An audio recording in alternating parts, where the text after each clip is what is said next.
Kaibigan, kumakain ba kayo ng langka? Di ba? Hindi nyo pinapansin to, di ba? Parang wala naman sustansya. Yan ang isip natin. Pero nung nakita ko, ni-research ko maigi, sobra sustansya, super sa sustansya ang langka. Okay, prutas siya, pero ginugulay siya. May laban siya sa ibang mga gulay, ibang mga prutas, napakadaming vitamins and minerals magugulat kayo. Ang daming luto, pwede gawin. Okay, ang dami niyang benefits and uses. Tingnan natin ha. So, pwede kayo kumain ng langka. So, ano lasa niya? Actually, sabi nga na iba, ang lasa niya parang combination ng mansanas, pinya, mangga, at saging. Parang medyo ganun ang lasa. Tsaka ang ganda ng kulay. Kita nyo. Very bright yellow. Kaya ang daming antioxidants. Bukod dito, ginagamit pa rin natin siya parang veggie meat eh. Kaya nga ginagawa natin gulay eh. Para siyang karne. Para siyang karne. So, yung mga vegetarian, pwede dito, imbis na puro baboy, baka, ito na yung medyo kapalit. May sustansya siya. Pwede siyang gawing kapalit. O, tingnan natin ha. Number 1, sobra daming nutrients. Tingnan nyo. 1 cup of langka, 155 calories, okay. Medyo mataas-taas pero okay na. Yung protein na niya, magugulat kayo. Very high protein. Para siyang munggo, very high protein. Kaya nga siya ginagawang veggie meat eh. May protein eh. Itong prutas siya eh. Pero mataas talaga protein niya. Tingnan niyo yung vitamins and minerals niya. Sobra taas. Lampas 10% lahat oh.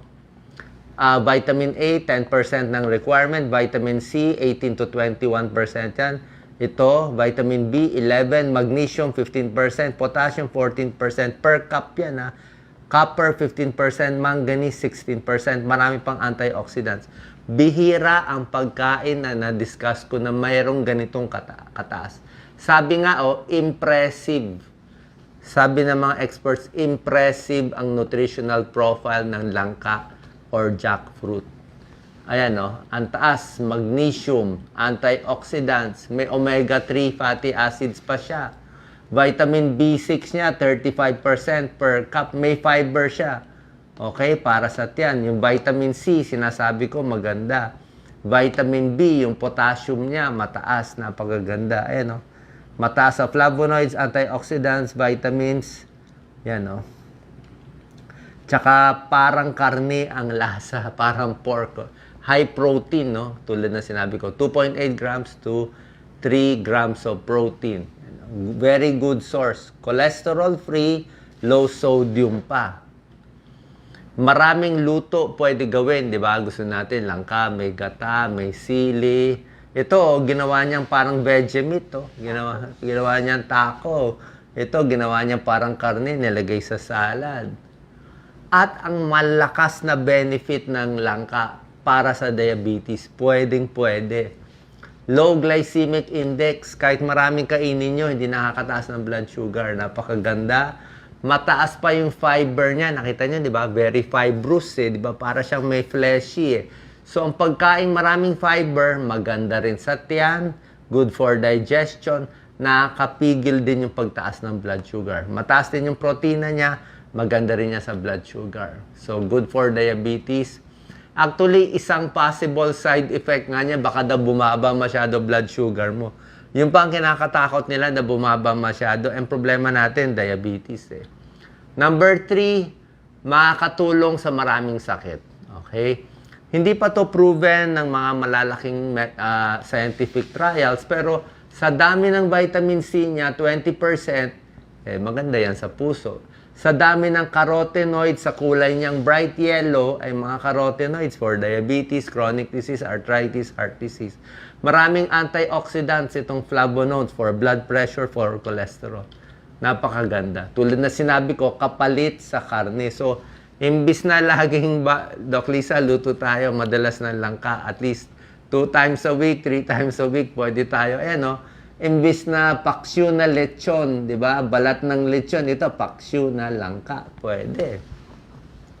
Hamburger, puro beef, puro taba, o giniling, o iba siya, langka burger to. Yan, Masarap din, langka burger. Kasi Okay ang veggie meat, okay ang tokwa, pero ayaw mo rin man laging tokwa. Pwede naman ito minsan kapalit. Yan, no? Vegetarians, bagay na bagay, nagpapapayat, pwede rin to. Other potential health benefits, syempre high fiber, maganda sa tiyan, iwas sakit sa tiyan, immune system, pampalakas, vitamin A, vitamin C, obviously, di ba? Prutas na ginawang tinitreat natin as gulay. Skin problems, mataas sa vitamin C. Sa puso, may potassium, fiber, antioxidants. Para din sa sugat, meron din siyang mga anti-inflammatory, antibacterial. Ayan, no? High minerals, high protein, high fiber, maraming vitamins. Sobrang ganda. Ayan, no? Para din sa balat. Paano kinakain ang langka? Ayan, no? Kinakat lang. Okay. Ang daming luto. Bahagay pala yung langka. Ito rin sinabi nila. Tumutubo ang langka sa mga mahihirap na bansa, yung mga developing countries. Kaya malaking tulong to para hindi magutom, hindi mag-starvation, hindi mamayat yung mga taong nakatira sa mahirap na lugar. Tuloy magaling ang Diyos, yan na binibigay sa atin. So, imbis na magutom na walang pambili, yan na lang langka. High protein, para siyang munggo. Ano possible side effects? Actually, itong mga side effects, medyo questionable to, nilagyan question mark. Sa buntis kasi, wala lang pag-aaral, pero walang nagsasabi na masama siya. Pwede man sa tingin ko kumain ng konti. Allergy, lahat naman ng pagkain, pwede ma-allergy, very rare. Ito pa nga worry nila, baka daw bumaba masyado yung blood sugar mo. O kaya pag kumakain ka marami lang ka, tingnan mo, mamaya makontrol yung blood sugar, babawasan yung gamot mo. Pero hindi ko sinasabi langka lang ang gamot sa diabetes. Ang ibig ko sabihin, tingnan mo lang yung blood sugar mo. Siyempre, pag mas fruit, mas gulay na langka ang kakainin mo, baka mas bumaba blood sugar mo, which is good. May ilan na nagsasabi, baka daw maantok pag may surgery. I'm not sure, pero wala sila pinapakita ng pag-aaral hindi pa to klaro kung bakit bago operahan, mag-ingat daw sa langka. Pero sa tingin ko, hindi naman ganito to ka-common. Kaya we don't have to worry about it.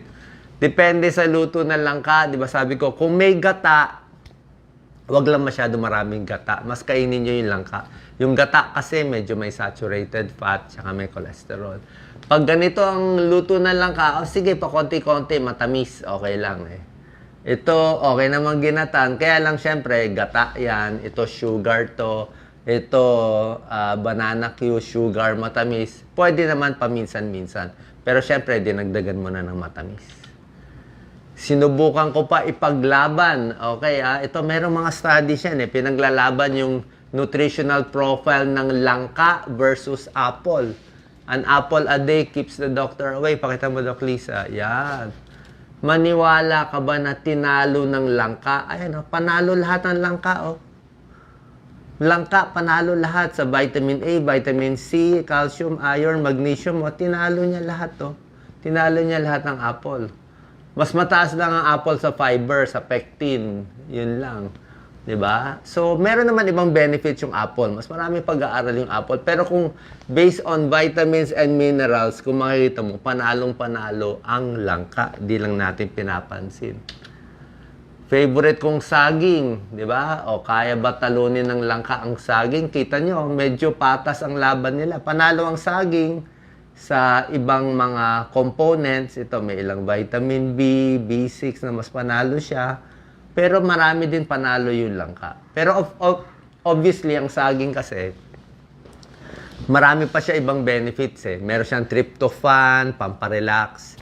Meron siyang leucocyanidin ng saging, pampatapal sa tiyan, pang-ulcer, pang-gastritis, pamparelax, pampakalma yung saging, more energy pag nagugutom ka. Pag hindi ka pa kumakain, nalilipasan ka ng pagkain, okay ang saging, pampakalma ng tiyan Pero yung iba, syempre, hindi ka masyado kakalma dito Yun lang ang panalo ng saging. Pero based on vitamins and minerals, may laban ang langka sa kahit ano itapat mo sa kanya. So, ayan po. So, try natin mas kumain ng langka. Tignan nyo. Maayos siya, high protein, healthy yan. Baka nakakalimutan natin kumain. Depende lang po sa pagluto natin. Good luck po. Share po natin sa ating kababayan.